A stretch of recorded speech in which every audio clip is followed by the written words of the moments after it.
Anak muda jangan alergi dengan politik. Buta yang paling buruk itu sebenarnya buta politik. Partai politik tidak boleh tutup mata pada ini.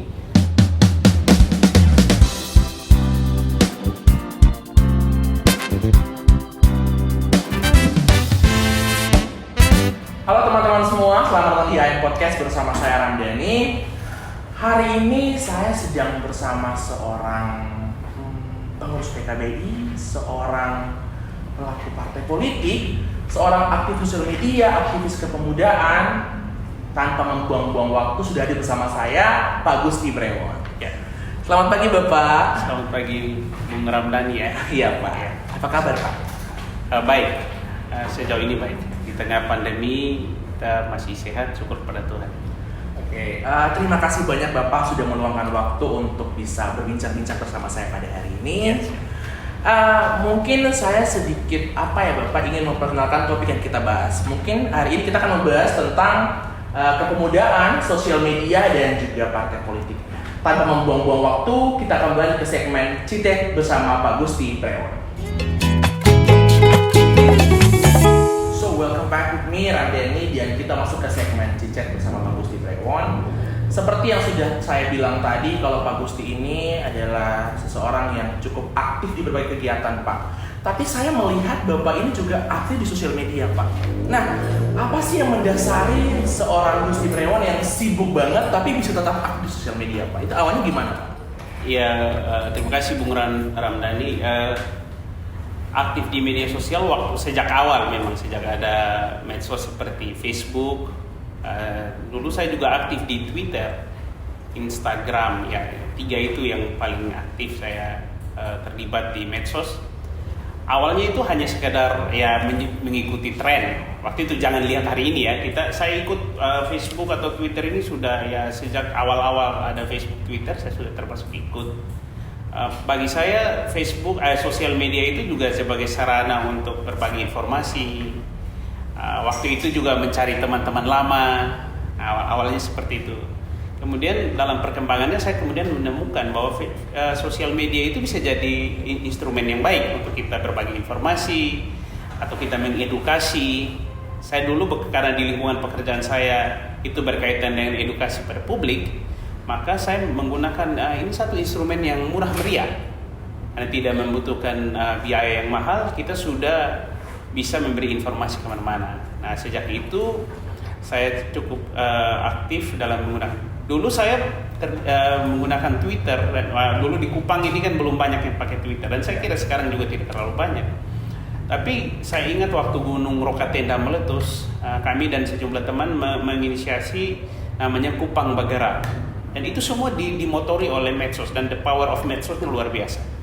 Banyak orang terlibat, banyak orang memberi kepedulian, dan kemudian kita berpikir bahwa medsos itu tidak hanya yang negatif yang dikhawatirkan banyak orang, tapi kalau digunakan secara tepat, dia bisa bermanfaat. Gitu kira-kira. Nah, saya setuju dengan pendapat Bapak, karena saya juga pribadi awalnya menggunakan medsos sebagai tempat untuk memposting foto-foto kebahagiaan saya, berlibur, ataupun terhubung dengan teman-teman saya. Tapi sekarang saya juga sadar bahwa medsos itu mempunyai peran penting karena dia itu suatu wadah yang besar yang bisa menggait banyak orang. Jadi saya gunakan untuk membuat sebuah program bernama Suara Remaja atau Siaran Ruang Remaja Terencana. Di sini program ini memaparkan tentang isu-isu remaja, Bapak. Jadi saya memberikan remaja itu platform untuk bersuara, untuk menyampaikan isu-isu yang mereka yakini. Dan di sini saya rasa bahwa ini merupakan contoh dampak positif dari penggunaan medsos sendiri gitu. Nah, Pak, Bapak sebagai seorang pelaku politik, apakah Bapak melihat bahwa banyak partai-partai yang sudah memanfaatkan sosial media sebagai tempat untuk memperkenalkan programnya kepada publik? Ya, terima kasih Bung Ramdhani. Saya kira di partai politik hari ini, kalau dia tidak ramah dengan teknologi informasi, itu dia akan ketinggalan. Generasi hari ini adalah generasi yang sangat paham, sangat mengerti tentang teknologi informasi, termasuk di dalamnya tentang media sosial. Dan kita mesti adaptasi.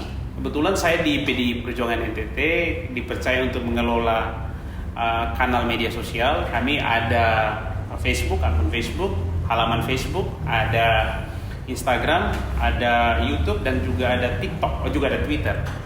Nah kita memang selalu beradaptasi karena mau tidak mau ini digunakan banyak orang. Kita tahu bahwa medsos ini tidak hanya orang muda, semua kalangan menggunakan medsos. Nah partai politik tidak bisa menghindari untuk selalu beradaptasi karena ini bisa jadi kanal yang seperti tadi yang kita sebutkan bahwa ini kanal murah meriah tapi bisa menjangkau banyak orang. Tentu kita mengedukasi publik, tentu selain tentang kegiatan-kegiatan partai politik, kebijakan-kebijakan partai politik, juga visi partai politik ke depan. Tapi ini juga jadi ajang edukasi. Kita bisa selingi edukasi hal-hal seperti COVID, demam berdarah. Ini kan bisa kita lakukan. Partai politik bisa menggunakan ini. Ini yang paling mudah, praktis, tapi juga bisa menjangkau banyak orang. Nah, saya sangat setuju sekali Bapak, karena saya melihat apalagi pada masa pandemi sekarang ini kan tidak mungkin juga partai politik juga turun ke jalan untuk arahkan untuk promosi tentang program mereka. Saya merasa bahwa sosial media merupakan tempat yang tepat untuk mengkampanyekan tentang apa yang mereka suarakan atau program-program mereka. Nah Pak, dari informasi yang saya dapat nih, Bapak cukup aktif di kegiatan kepemudaan. Menurut Bapak, bagaimana sih Bapak melihat potensi pemuda Indonesia dalam kedepannya dalam berpartisipasi dalam partai politik? Iya, pemuda atau orang muda itu sebenarnya sebuah kekuatan. Selama ini mereka jadi masih menjadi angka statistik soal jumlah mereka yang banyak. Belum melihat sebagai kekuatan baik di dalam kehidupan kita setiap hari maupun juga di politik. Kalau kita menilik sejarah Republik ini, bahwa kemerdekaan itu buah dari perjuangan orang-orang muda, Bung Karno, Bung Hatta, dan semua anak-anak muda di masa itu. Mereka adalah penggerak. Kemudian kalau kita ingat, saya tidak tahu di generasinya Bung Dhani sudah ada atau belum, tapi di tahun 1998 itu gerakan reformasi itu juga dimotori oleh mahasiswa. Nah, ini membuktikan bahwa anak-anak muda lah sebenarnya motor penggerak perubahan. Dan dalam konteks partai politik kita memandang bahwa anak muda ini adalah kekuatan yang harus dirangkul, harus didengar suaranya. Tidak hanya sekedar diikut sertakan dalam pertemuan, mereka mendengar pidato-pidato, tapi mereka adalah kelompok yang harus menentukan kira-kira masa depan kita ini seperti apa. Mereka punya suara harus kita dengar. Dan kalau bicara dalam konteks partai politik, kami PDI Perjuangan sangat terbuka pada anak-anak muda, dan kita tahu bahwa banyak anak-anak muda juga tergabung di partai politik. Memang tantangan kita yaitu masih banyak anak muda yang apatis dengan politik. Omong partai politik apa sih? Ya kalau omong yang lain-lain, model dan macam-macam, mereka sangat tertarik. Tetapi bagaimana dengan politik? Nah, kita coba menghadirkan wajah partai politik yang ramah dengan anak muda, saya kira. Dan saya juga merasa bahwa partai politik sangat membutuhkan anak muda Bapak, karena anak muda itu bisa dibilang mempunyai inovasi baru, bisa berkreasi ide-ide baru, ide-ide yang dibutuhkan untuk bisa masuk ke masyarakat Bapak. Nah Pak, kita kembali lagi berbicara tentang sosial media. Menurut Bapak, apakah sosial media itu merupakan tempat yang baik bagi sebuah partai politik untuk membangun citra di masyarakat? Ya, saya kira ya. Kalau kita mendiskusikan tadi, kanal media sosial yang beragam dan jangkauannya yang luas itu sebenarnya menjadi tempat yang efektif untuk partai politik. Dan kita bisa membangun komunikasi yang menarik dari partai politik itu, media sosial itu adalah dia segmennya tertarget.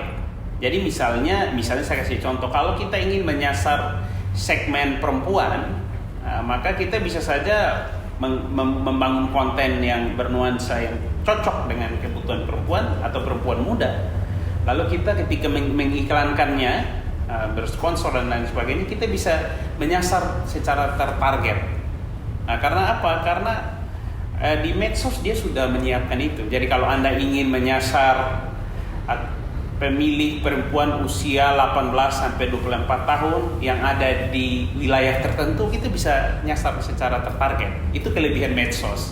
Sehingga menurut saya partai politik harus menggunakan ini, memanfaatkan kemajuan teknologi ini agar bisa mengedukasi publik, bisa menggait pemilih tentu saja, dan juga bisa meyakinkan atau kita sebagai ajang pertanggungjawaban publik, yaitu kita melaporkan ini loh kerja-kerja kita, Anda sudah memilih kita, ini yang kita kerjakan. Saya kira itu. Dan terkait dengan krisis literasi di sosial media, kita melihat Indonesia sendiri banyak sekali dan dengan mudah penyebaran berita-berita hoax gitu. Terlebih lagi contohnya ketika mendekati pemilu atau acara-acara politik, banyak sekali penyebaran berita hoax tentang beberapa partai politik. Nah, menurut Bapak, apakah ini yang mendasari pada akhirnya orang kehilangan kepercayaan kepada partai-partai politik? Ya, saya kira tentang kepercayaan publik pada partai politik ini memang sangat fluktuatif. Ya, pada isu-isu tertentu mungkin bisa saja mereka menarik kepercayaan publik, tapi pada isu tertentu degradasi kepercayaan publik ada. Namun demikian saya setuju Bung Dani tadi, Bung Ramdhani menjelaskan tentang menyampaikan tentang hoax.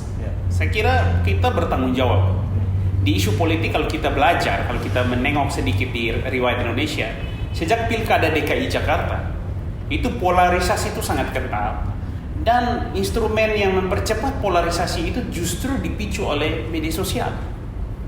Orang tergabung pada kelompok yang sama, atau kita istilah di medsos itu echo chamber.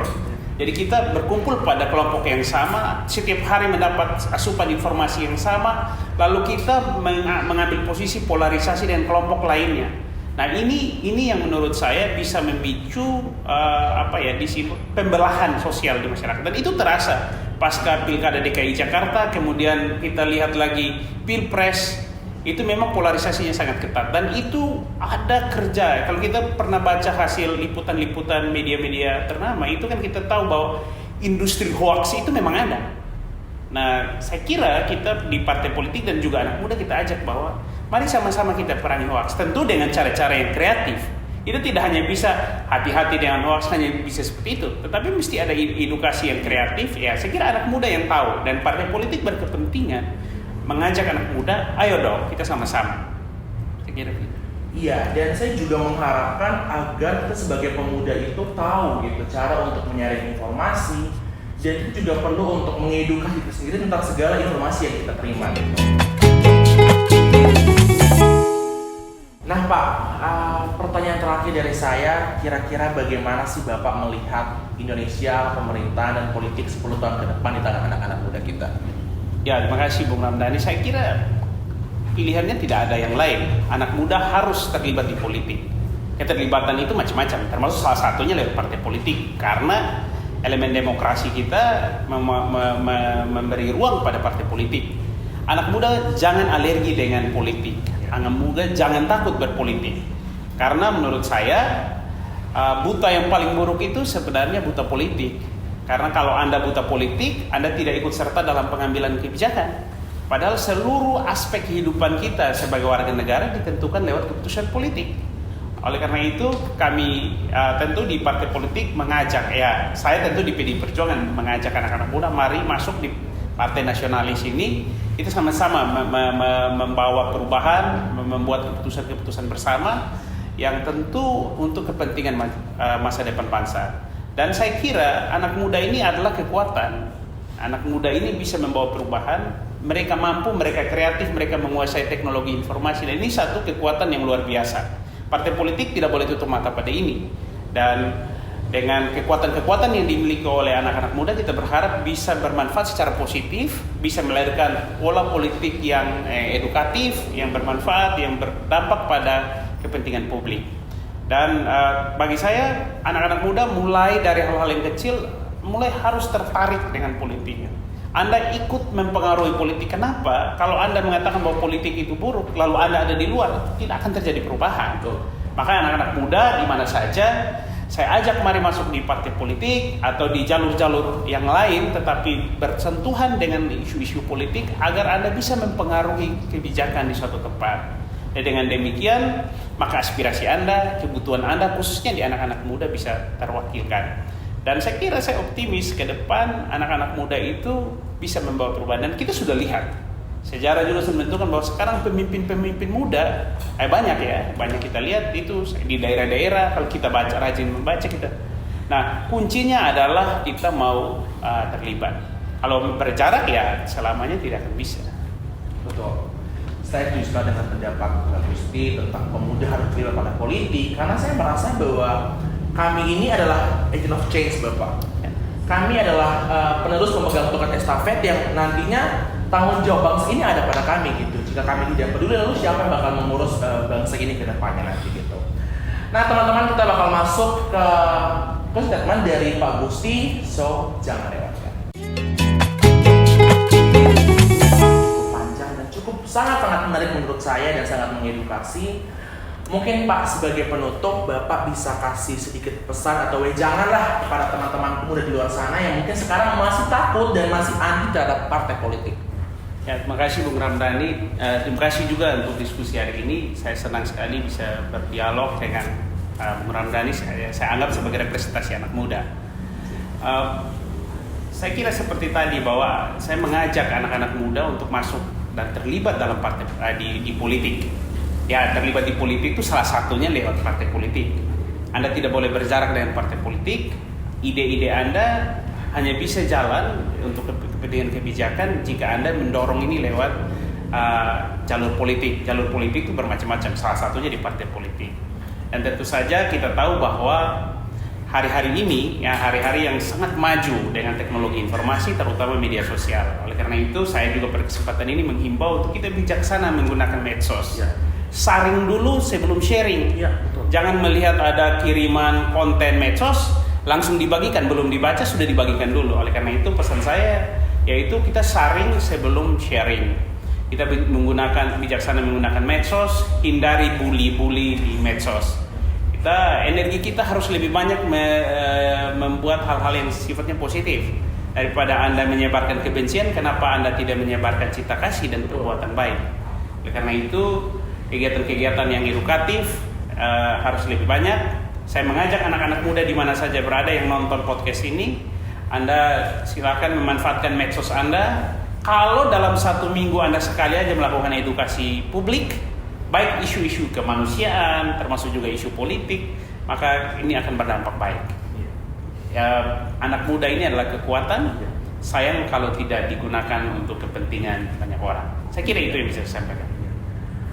Anak muda adalah kekuatan dan saya merasa bahwa kita bukan agent of change. Dan teman-teman semua jangan takut untuk bergabung pada partai politik karena seperti sudah Pak bilang tadi, mereka terbuka terhadap ide-ide kita, inovasi kita. Jadi mulai sekarang dan juga jangan lupa jadilah pengguna sosial media yang teredukasi dengan baik. Edukasi diri sendiri sebelum kita edukasi orang lain. So sampai jumpa di podcast After Midnight selanjutnya.